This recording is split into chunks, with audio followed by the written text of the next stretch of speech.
जय कली के धर्म हरिनाम संकीर्तन की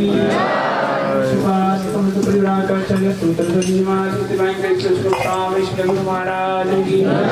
ओम विष्णु भगवान से परिवार का चले सूत्र धर्माज दिवाइन के जैसी भक्ति वेदांत स्वामी श्री प्रभुपाद की अनंत कोटि वैष्णव वृंद की आचार्य श्री हरिदास ठाकुर की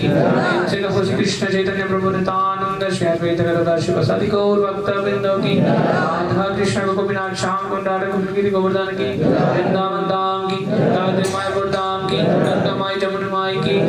भक्ति देवी तुलसी देवी महारानी की सर्वप्रथम सेंट्रल बुक डिस्ट्रीब्यूशन की हरि नाम संकीर्तन की मेरे गौर भक्त वृंद की साई गौर प्रेमानंदी